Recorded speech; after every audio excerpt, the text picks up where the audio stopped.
अस्सलाम वालेकुम welcome back to the video. कैसे हैं आप लोग? देश होंगे व्यूअर्स। इस वीडियो में हम बात करने जा रहे हैं क्रिप्टो मार्केट के बारे में। सबसे पहले हम लोग बात करेंगे बिटकॉइन के बारे में। तो भाई साहब आज बड़ा तगड़ा बुलिश लगा है 67,000 प्लस, और साथ ही मार्केट धड़म से नीचे गिर गई है। और यहाँ पर इस वक्त जो प्राइसेस हैं वो 65,000 तक जो है वो चल रही हैं, यानी कि $2,000 तक मार्केट जो है वो नीचे डंप की है। और इस वक्त जो है वो पोजीशन जो है वो बुलिश की बन रही है। लेकिन ये जो चीज़ होती है ना, ये लोगों को बहुत ज़्यादा नुकसान पहुंचाती है, पैनिक करती है, परेशान करती है। और नुकसान तो ज़ाहिर सी बात है फिर तगड़े लेवल का पहुंचाती है। एक बड़ी रेड कैंडल जो कल एक कैंडल बनी थी आपके सामने 66 के अंदर क्लोजिंग, ये बहुत बड़ी बात है। यानी कि 65 का जो सपोर्ट एरिया था या रेजिस्टेंस एरिया था उसको ब्रेक करके आगे बढ़ी। वहाँ पे क्लोजिंग थी जो ये शो करती थी कि कल बुलिश आएगा, और आज बुलिश आया।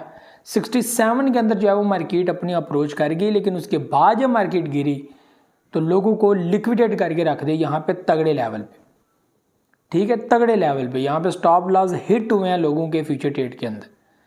भाई साहब इसीलिए कहते हैं साइकोलॉजी को समझिए। साइकोलॉजी जब मार्केट के अंदर ये आपको समझ आनी शुरू हो जाएगी, अब मार्केट के अंदर बुलिश जो है वो बन रहा है, बुलिश आ रहा है, तो यहाँ पर हिसाब लगा लेंगे साइकोलॉजी के मुताबिक अब आप लोगों को यहाँ पर एहतियात करनी चाहिए। किसी वक्त भी डंप आ सकता है। ऐसा नहीं है कि हर बंदा सोच रहा है कि बुलिश आएगा और भाई साहब वहाँ पर बुलिश ही आएगा, नहीं, वहाँ पर डंप पोजिशन बनेगी। क्योंकि जो सामने वाले हैं उन्होंने अपने आप को बचाना है। क्योंकि आप फ्यूचर ट्रेड के अंदर बाजी लगा रहे हो और वो खुद बाजीगर बनने की कोशिश करते हैं और अपने आप को बचाने की कोशिश करते हैं, और वो बच भी जाते हैं। 90% उनके हाथ में गेम होती है, 10% आपके हाथ में होती है। अब आपके ऊपर आप कैसे उनके हाथ में से गेम निकालते हो। 90% तक गेम उनके हाथ में होती है। अभी जो पोजीशन है कि अगर हम लोग बात करें एनालिसिस की, तो यहाँ पर तकरीबन 60 से 70% तक बुलिश के चांस बन रहे हैं। और यहाँ पर जो कल की कैंडल की क्लोजिंग है उसने तो बता दिया भाई सब बुलिश है। यानी कि 3-4 जगहों से आप लोग वेरीफाई करें तो बुलिश साइन यहाँ पे शो हो रहा है। लेकिन यहाँ पे जो हमारा मेन पॉइंट था 65-66 का, वहाँ से ही मार्केट ने आज फिर जो है वो ये एक नया जो है वो मोड़ ले लिया है।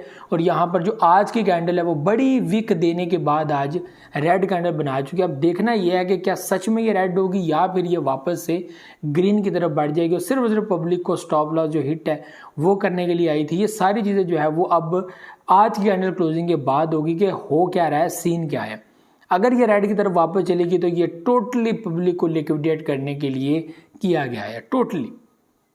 इसमें फिर आप लोग दूसरी कोई भी चीज़ें ऐड नहीं कर सकते। यहाँ पे यही कहेंगे भाई साहब पब्लिक को लिक्विडेट करने के लिए किया गया। तो यहाँ पर अब वो मार्केट जो बुलिश सिनेरियो के अंदर बढ़ रही थी अचानक से रेड हो गई। और यहाँ पे आल्ट कॉइन्स की बात करें, सारे कॉइन्स तकरीबन जो है वो रेड की तरफ जा रहे हैं। शिबा इनू कोइन 19 की पोजीशन को हिट कर चुका था और अभी वापस से 70, 80 या 88 के ऊपर जो वो आ चुके हैं। अच्छा खासा डंप हुआ है। इसी के साथ बात करें पैप कोइन की, पैप कोइन के अंदर 11 की पोजीशन आ चुकी है, 10 से आगे बढ़ चुके हैं। अब वापस से 10.53, 10.50 इस पोजीशन के अंदर आ गए, यानी कि वापस 50 की तरफ बढ़ रहा है। ये हालात व वाक़यात हैं। बहरहाल जी अपने आप को बचाएं, और ये चीज़ें होती रहेंगी और ये होनी ही हैं। पब्लिक को लिक्विडेट करना, पब्लिक को पैनिक करना, मार्केट बुलिश हो रही है, डंप में ले जाना, ये सारी चीज़ें आप एक्यूरेट होते हो, आपको जो चीज़ें समझ आ रही होती हैं वही होती हैं। लेकिन क्योंकि मार्केट को डिफरेंट मूव देनी होती है अपने आप को बचाने के लिए, तो ये उसलिए किया जाता है। मार्केट ने जिस तरफ जाना होता है जा वो उसी तरफ ले जाएगी, ठीक है। यानी कि आज से 1-2 दिन बाद वापस से उसने उसी डायरेक्शन के अंदर जाना है, ठीक है। लेकिन क्या है कि आप लोगों को बीच बीच में जो ये तड़का लगाया जाता है जस्ट अपने आप को बचाने के लिए, तो ये भी चीज़ें उम्मीद आप लीजिए समझेंगे। मुझे तो ज़्यादा बहुत करके अल्लाह हाफ़िज़।